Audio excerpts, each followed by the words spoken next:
Сәлем қыздар, менің арнама қош келдіңіздер. Бүгін сіздермен пигоди жасайтын боламын. Егер де кешкі асқа не жасайтыныңызды білмесеңіз, міндетті түрде осы тойымды тағамды жасап көріңіздер. Дәмі де өте керемет болып шығады. Ендеше осы пигодиді жасау үшін ең алдымен қамырын дайындап алуымыз қажет. Ол үшін бізге електен өткізілген ұн қажет болады. Содан соң бір қасық дрожь салып, үстінен жылы суға тұзды салып ертіп қойғанмын. Суымызды аз-аздан қоса отыра, жұмсақ қамыр илейтін боламыз. Біздің қамырымыз жұмсақ болып шығады. Егер қолға жабысып жатса, азғантай сұйық май жағып жіберіп, тағы да бір қайтара илеп жіберсеңіздер болады. Иленген қамырды орап жылы жерге 1,5 сағатқа көтерілгенше қойып қоятын боламыз.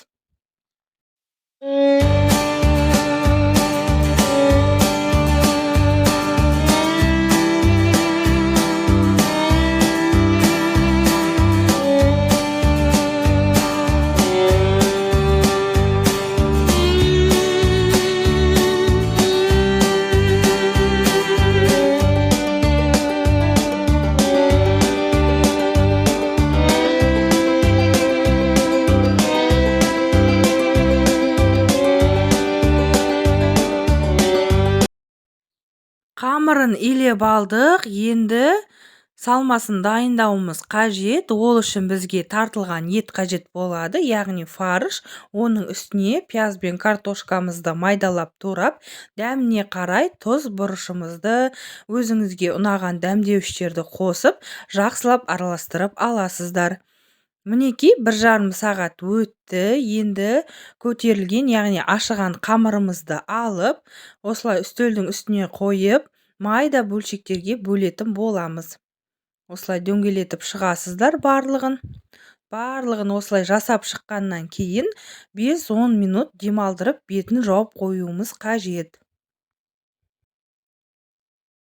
Мінекей осылай барлық қамырымызды дайындап алдық. Енді 10 минуттан соң тынған қамырымыздың алып жая берсек болады. Жайып алып, салмасын салып, бүгіп шығатын боламыз. Қалай бүксеңіздер де, яғни түйсеңіздер де, ол өз еріктеріңізде. Маған осылай өрген ұнайды. Сондықтан көбісін солай жасадым. Сіздер қамырды бір шетіне қарай қайырып шықсаңыздар да өте әдемі болып көрінеді. Видеода барлығы анық көрсетілген.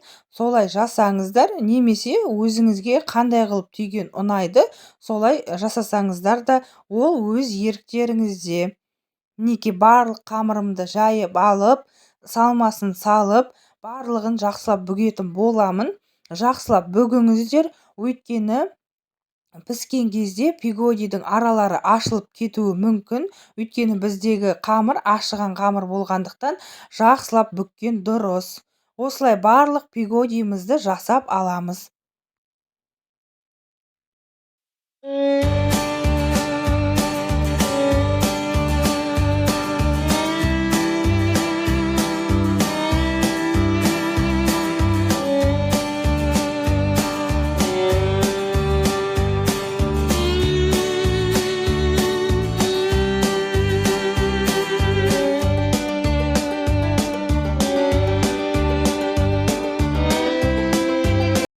Мінекей барлық дайын болған пигодиді майланған листіге араларын ашып, орналастырып шығамыз. Содан соң бетін майлап, дәл манты сияқты буда 45 минут пісіріп аласыздар. Дайын болған пигодиді корейский салатпен ұсынсаңыздар болады. Салатты қалай жасау керектігін сілтемесін қалдырамын, сол жақтан қарай аласыздар. Мінекей майонезді жағып жіберіп, осылай әдемілеп ұсынсаңыздар да болады. Дәмі өте керемет, тойымды тағам, ауызашарға жасап көріңіздер. Менің видеомды соңына дейін қарасаңыздар, менің арнама тіркеле кетіңіздер. Сіздермен бірге болған салтанат, назарларыңызға рахмет. Астарыңыз дәмді болсын.